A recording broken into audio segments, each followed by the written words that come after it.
मथुरा में राजा उग्रसेन राज्य करते थे। हर प्रकार से समृद्धि थी, कोई कमी नहीं थी, आदर्श राज्य था। कंस पुत्र के अत्याचार, अनाचार, दुराचार से सब लोग दुखी हुए। गौ, ब्राह्मण, साधु, सनातन धर्मावलंबी सब लोग दुखी हुए। अपना दुख भगवान को सुनाने के लिए समुद्र के तट पर जाकर पुरुषम पुरुष सूक्तेन, वैदिक मंगलाचारों के द्वारा भगवान का स्तमन किया, वंदना किया। तो भगवान प्रसन्न हुए। आप चिंता मत करो, हम अविलंब ब्रज में पधारने वाले हैं, असुरों का संहार करेंगे और तुम्हारा सबका कल्याण करेंगे। आकाशवाणी की आवाज को सुनकर यत्र तत्र सब अपने यथा यथा स्थान पधारे हैं। अब कंस की बहन है देवकी चचेरी। ऐसा कहते हैं ब्रज में ये बहन ही राखी बांधती थी। देवकी कंस को राखी बांधती थी। उपहार में इस बार जब राखी बांधा, देखा बहन तो विवाह के योग है। 23 वर्ष के राखी का उपहार विवाह वसुदेव जी के साथ में निश्चित कर, दासी नाम सुकुमारी नाम द्वेषते समुल्लंघ्रते, दान दहेज के साथ में विदा किया। कंस रथारूढ़ कर बहन को विदा दे रहा था। आकाशवाणी हुई, कंस यही देवी की बहन के अष्टम गर्भ से तुम्हारी मृत्यु सुनिश्चित है। एक क्षण नहीं लगा, नवविवाहिता बहन की चोटी पकड़कर मारने के लिए तलवार निकाला। वसुदेव जी ने कहा, राजा सारे गुण अच्छे तुम्हारे, एक भी अच्छा नहीं, लेकिन प्रशंसा प्रिय सब होते, श्लाघनीय गुणों पे था। अरे बहन को अभी अभी नई नई शादी हो रही, क्यों अजस ले रहे हो? इसके बेटे से शत्रुता है ना। मैं वादा करता हूं देवकी के जितने भी बेटे होंगे तुमको समर्पित करूंगा। वसुदेव जी कितने सत्यनिष्ठ हैं ये कंस जानता था। ये जो कहेंगे करें। छोड़ दो। दाम्पत्य जीवन में पहला बेटा देवकी से कैसे छीना होगा। रोती बिलखती देवकी ने अपने लाल को, नवजात बालक को कैसे दिया हो। लेकिन सत्य के निभाने के लिए ले जाओ। कंस को दया नहीं देखा, अरे कितने सत्य, ले जाओ। कंस ने कहा ले जाओ, इससे मुझे कोई खतरा नहीं। 8वां दिन अब देवता घबराए, ये सद्बुद्धि बनी रही तो भगवान ना आएंगे धरती में। नारद जी को भेजकर नारद जी ने पट्टी पढ़ाई। ये देवताओं की माया पहले को भी 8वां सिद्ध कर दे, इनका क्या भरोसा। क्या करना चाहिए?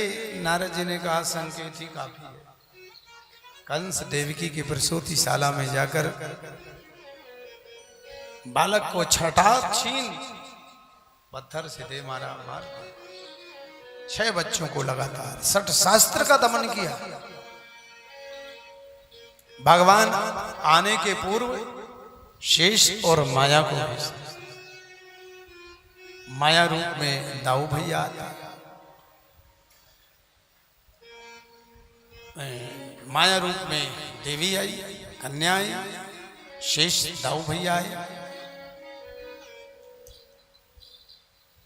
देवकी के 3 महीने के गर्भस्थ बालक को माया ने रोहिणी के गर्भ में स्थापित कर दिया।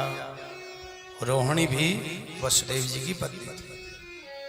7 पत्नियां थी वसुदेव जी की। पौरवी, रोहिणी, भद्रा, मदिरा, रोचना, इला, देवकी प्रमुखा आसन, पत्न्यः आनक दुंदभे।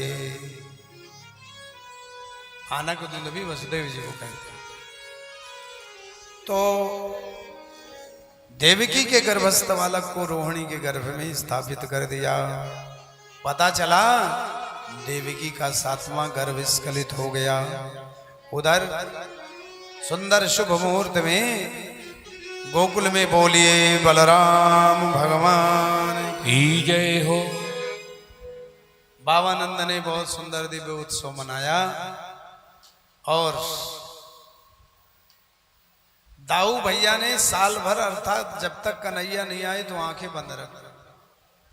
वसुदेव जी महाराज इस भाव भरी कथा डोंगरी जी महाराज किया करते थे। आंखें बंद थी। बाबानंद ने पूछा शांडिल्य ऋषि कि मेरा बेटा ये आंखें क्यों नहीं खोलता? शांडिल्य ऋषि कहते हैं ये ध्यान कर रहा है। बाबा तेरे घर में कोई चमत्कार होने वाला है, तुम्हारे घर में भगवान आने वाले हैं। और उधर जब भगवान पधारे अष्टम गर्भ में सत्य व्रतम सत्य परम त्रिसत्यम सत्यस्य योनि निहितम च सत्ये सत्यस्य सत्यो मृत सत्य नेत्रो सत्यात्मकं त्वां शरणं प्रपद्ये। भगवान को 9 बार इस श्लोक में सत्य कहा गया। सत्य व्रतम, जिनके समस्त कार्य सत्य थे, हैं और रहेंगे सत्य, ऐसे सत्य स्वरूप भगवान का स्तवन कर देंगे। 9 पूर्णांक है और भगवान भी पूर्णमदः पूर्णमिदं पूर्णात् पूर्णमुदच्यते। गर्भकृत स्तुति हुई है। भादों का महीना आया है, कृष्ण जन्माष्टमी आई है, सायंकाल का समय।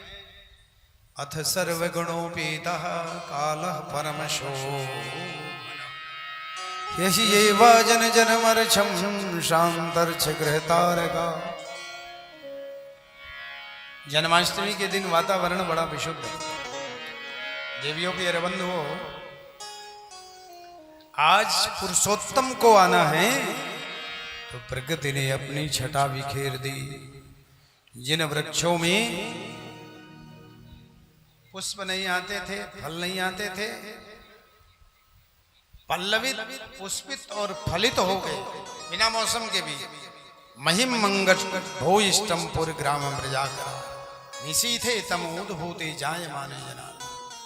रोहिणी नक्षत्र मध्यरात्रि 12 बजे जगत का कल्याण करने के लिए जगदाधार जगदीश्वर श्री कृष्ण गोविंद हरे मुरारी हे नाथ नारायण।